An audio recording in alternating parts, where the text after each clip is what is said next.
Everybody, welcome back to the channel again. Nice to see you. We're back in the fish room. Today we're talking about a new tank that we're going to set up. Now, quite often on this channel I showcase some of my big, expensive, adventurous builds with big, expensive, adventurous fish. So we've got the 12-foot aquarium on this side, an 8-foot aquarium on that side, thousands and thousands of litres of water. And yes, they do look fantastic, but in this video we're going to do something a little bit more relatable, a little bit more normal.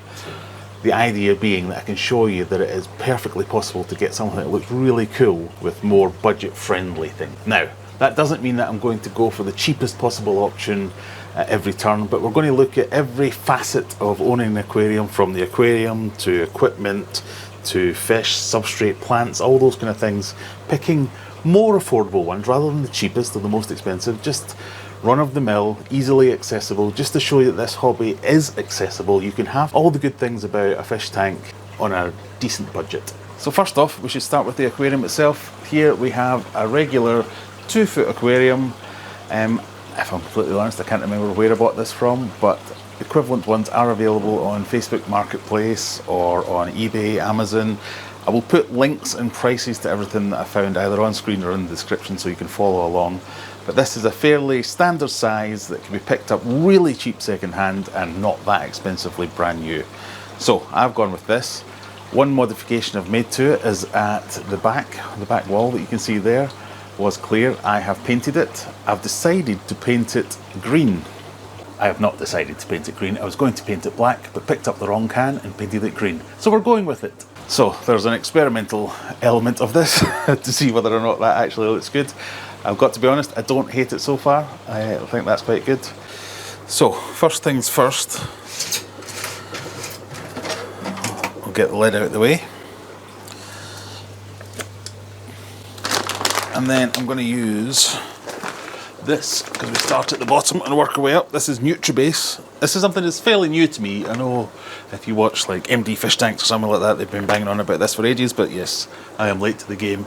But I used it in Megatank 2, and yeah, I'm kind of blown away by the growth I've got there in just the first few weeks. So it's fantastic stuff. So we're going to build that up from the start. So I kind of have a general plan of what I'm trying to do, and we're going to go for a scape that kind of comes out from a corner, so rather than just being back to front. I'm not going to go for loads of height, but maybe a little bit of height, and use wood probably to do most of the height giving properties, and plants. So I'm going to use a few rocks to kind of section off the tank, a little bit of negative space over at this side, most of the planting on that side towards the back, and we'll see how we get on. As always, it's just kind of trial and error for me. But as I say, start from the bottom. Let's get some NutriBase in. So this is available at all good fish shops, Amazon, whatever it may be. It's just something that gives us a really good starting point.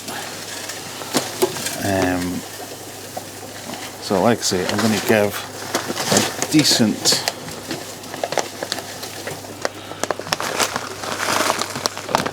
but something like this will do easily 2 tanks this size, if not 3. I've usually got a tool that I use for this, but I seem to have misplaced it. I want to get this roughly into the shape that I'm going for. To save money, if I wanted to, I could use some old gravel in bags to build up the height, and then a thinner layer of this, which would work well, but I've got it, I might as well use it. I would probably now use another layer of old substrate. So quite often I would skip this altogether and just use old substrate that I've got from other tanks. But I used it all in my Megatank build. So that's going to be it. So now we're going to look at some rocks and wood. And I'm thinking dragonstone for this one. This is, again, freely available at all kinds of places, whether it's your local fish store. You can even get it online in places like Amazon,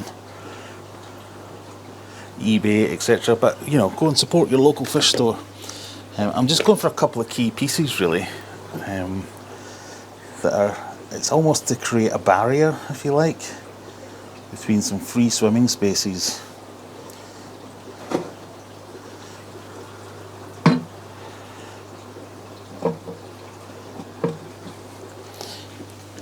in some planting areas, kind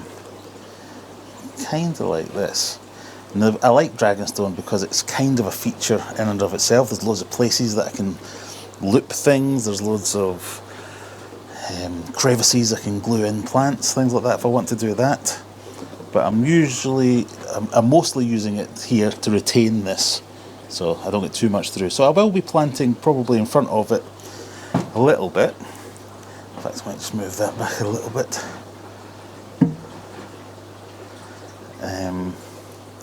But most of the planting is going to be in this side, I think. Just messing around with it until I get where I like it. Yeah, that'll do. Okay, let's bring in some wood.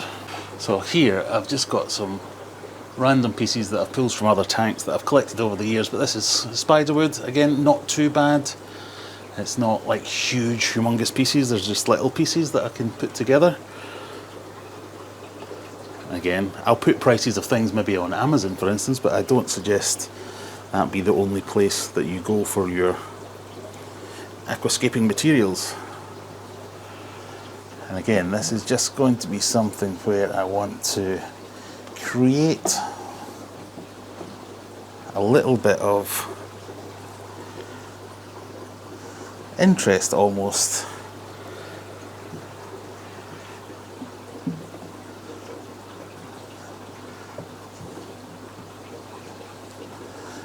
I'll play around with that a little bit, but I kind of almost instantly like that. The fact that we've got this one that seems to fit this form and drape over the rock quite nicely. So if I can get some taller plants in the back here, I can get some Java fern maybe in and amongst these roots, and maybe some Crypts Sanubius down low. I think that'll look really good. This is already soaked because I've taken it from other tanks, so I don't need to worry about weighing it down, so that will just stay down. You might want to spend more time on this, but I kind of like the way this looks. I'm fairly happy with that. So now I'm going to get my sand cap on. That's the next thing. So in this case, I did get this from Amazon. A bag of this is surprisingly cheap, and I really like it because it doesn't really need washing. I've used this over and over again, and for the price, I'm really happy with it. It's nice and bright. It's cheap, goes a long way. Links in the description, as they say.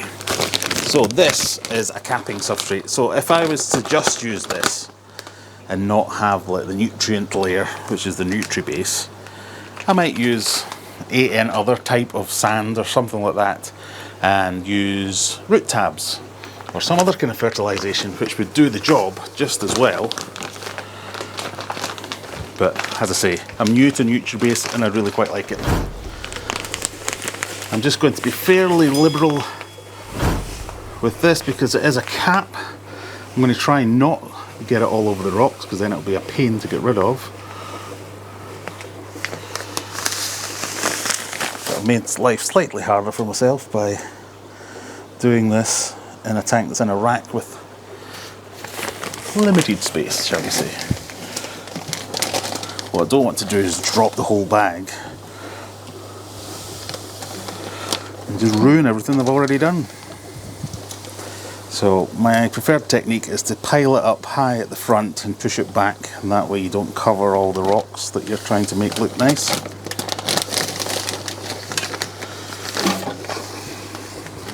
The fish that I've got in mind for this aren't necessarily burrowers or anything, so they don't need any deep substrate layer in order to be able to be happy.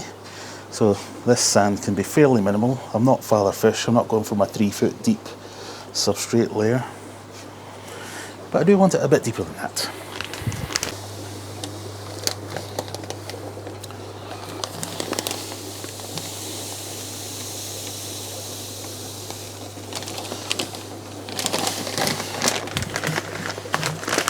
Depending on just how good the video quality is, you might be able to see some dust there, and you'll be saying, Graham, you said this doesn't need washing.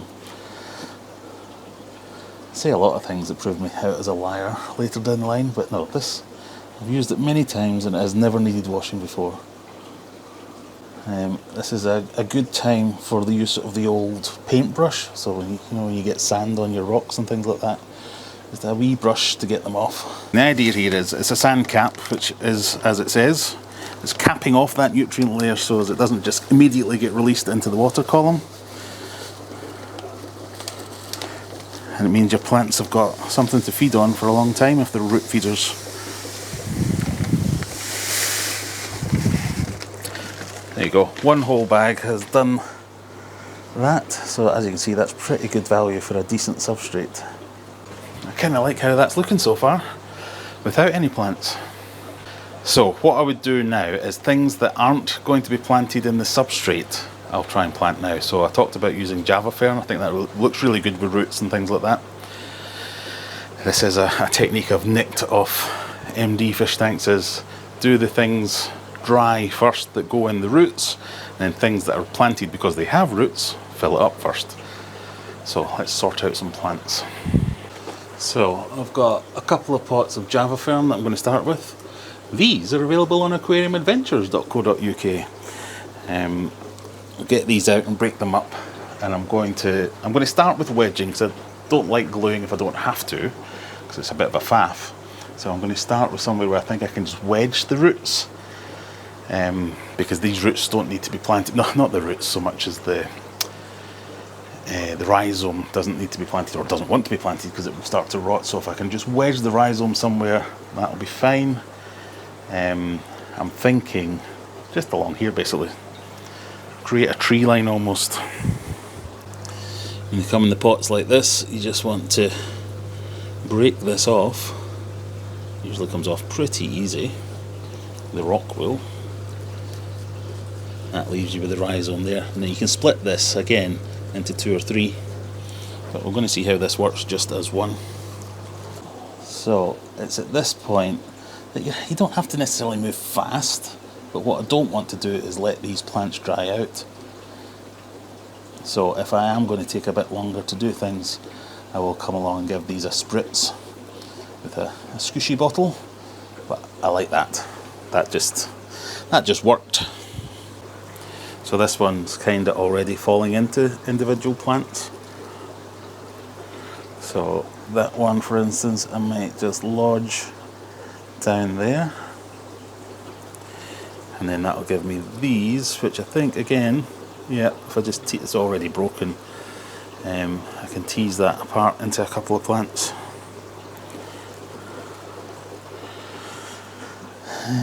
Can I get one in there, do we think? Yeah. And then one more.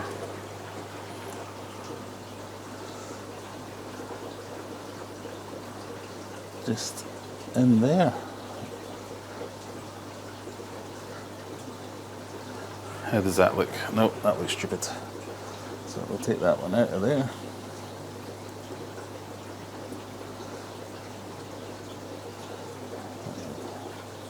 That looks a bit better. And again, we can add more if we think we need more, but I'm starting off with something that's simple. If I wanted an immediate impact, I'd double that, put even more in. In fact, let's do one more, shall we? All the other plants that I'm going to put in here, I'm going to actually plant, as in put roots into soil.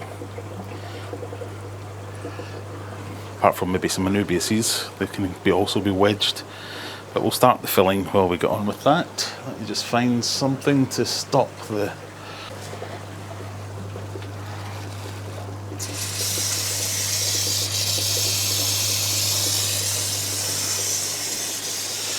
Right, so we'll come back in a minute.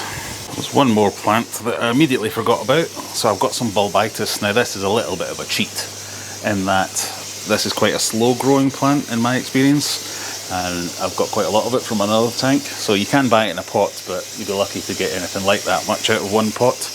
But all good things come to those who wait, or something like that. For this piece off to the side here, I've got this kind of sickly looking Echindorus. I think this is an ocelot, but I'm hoping that with good light, good water, that will start to flourish in there. You can see there's lots of new growth in the middle of this, so I'm hoping that will come back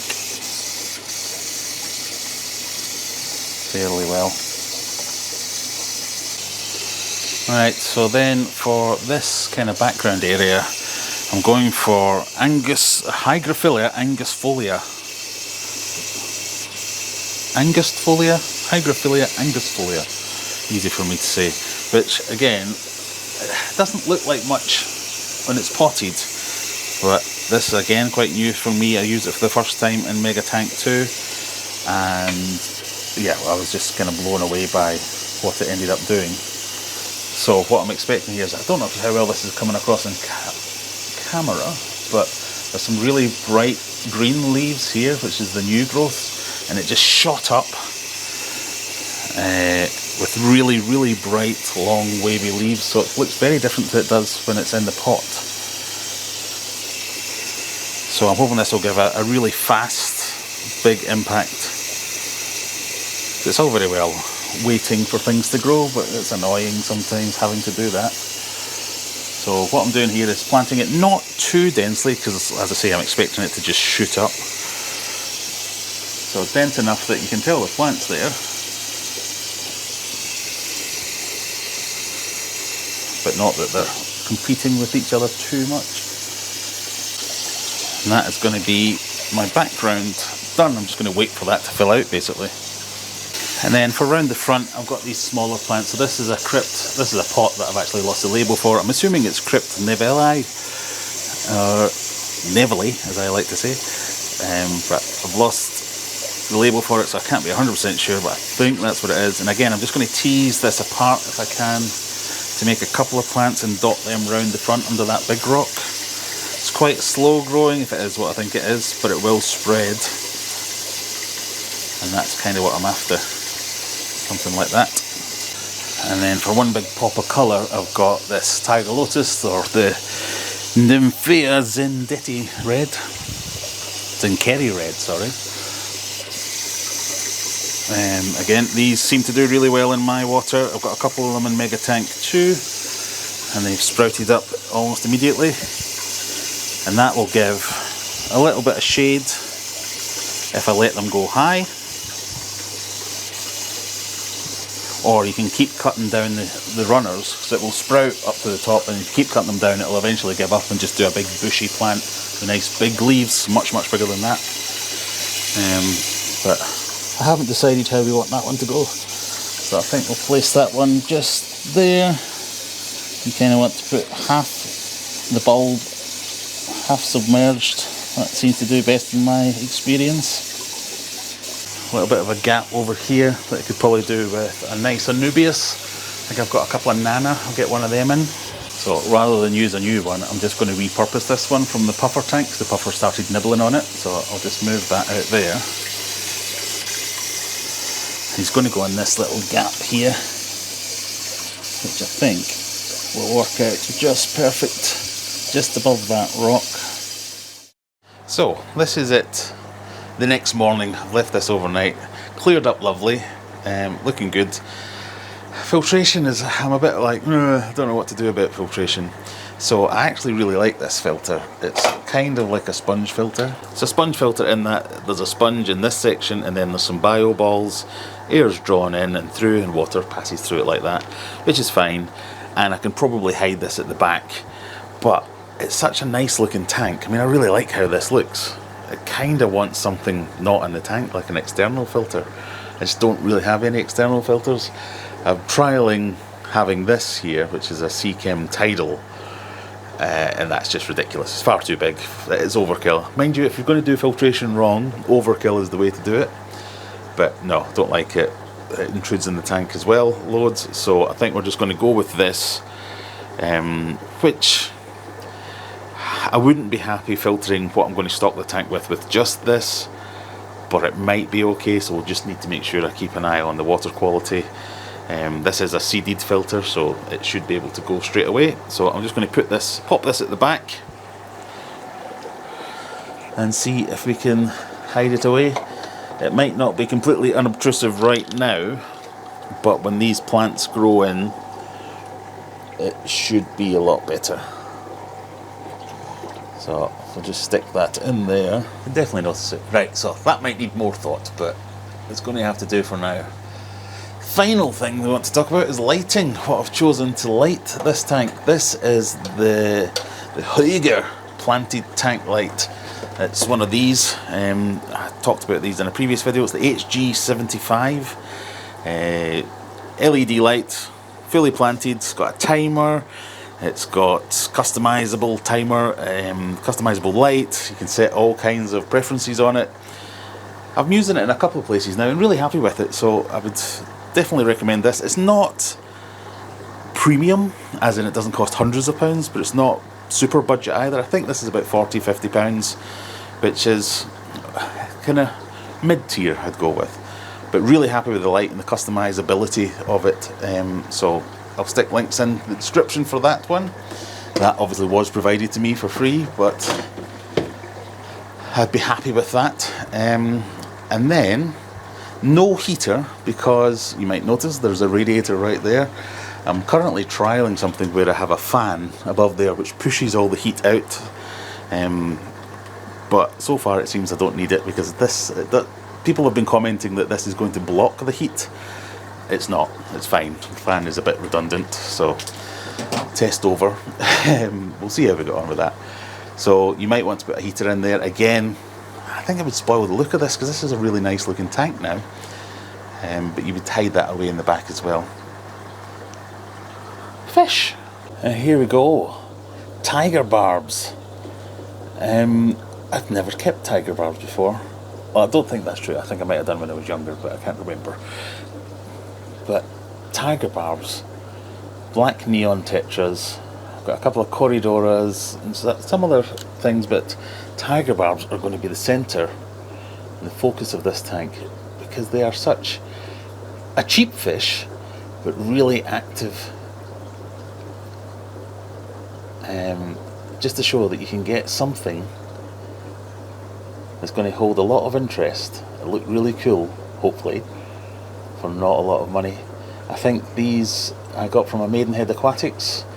I want to say about £2 each, something like that.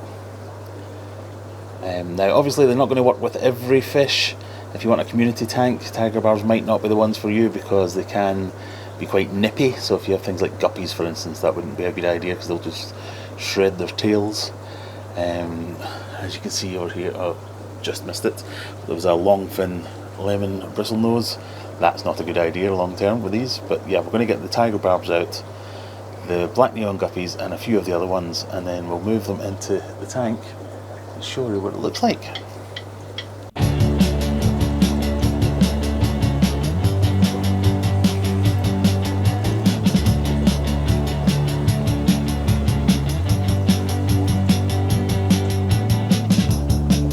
Aquarium doesn't scrimp on style. A beautiful aquascape that will last a while. Underwater we create a new world. Don't call it simple, call it classic.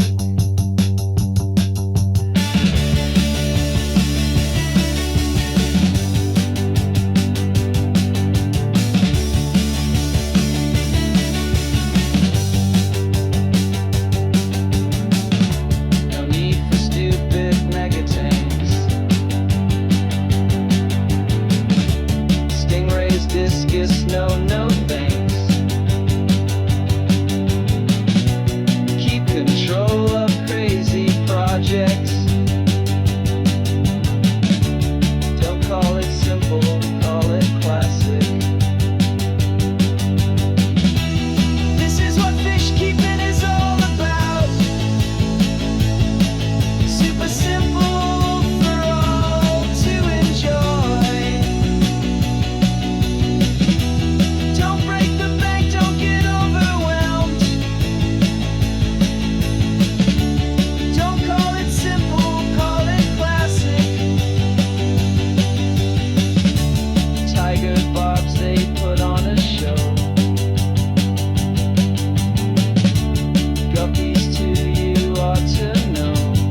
we have it. Lovely little tank. Fish in it are doing well. Obviously they've only been in there for a very short time, but everyone seems to be picking their areas. The tiger barbs are swimming around in and amongst all the plants and doing big waves as we like. We've got a mix of the green tiger barbs and the regular tiger barbs. We've got the black neon tetras and a couple of the corridors and some things that I picked up at the auction from the last video. So far everyone seems fine. I will be keeping an eye on things just to make sure it stays that way. But I think that's fantastic. All these plants I sell on my website, shameless shilling coming up. So if you want to, you can get most of them, I think, are still in stock. Now, of course, there will be some people out there going, you can't mix American plants with African plants and Asian plants. That's all I have to say. Really interested to see how this pans out over time, because some of these things have the capacity to just shoot up. Still not entirely sure about the filtration, might add something else, but I don't really want to spoil the look. Kinda loving the green. Didn't think I would, but I've not seen a green background before, and yeah, it's working for me. Let me know what you think in the comments.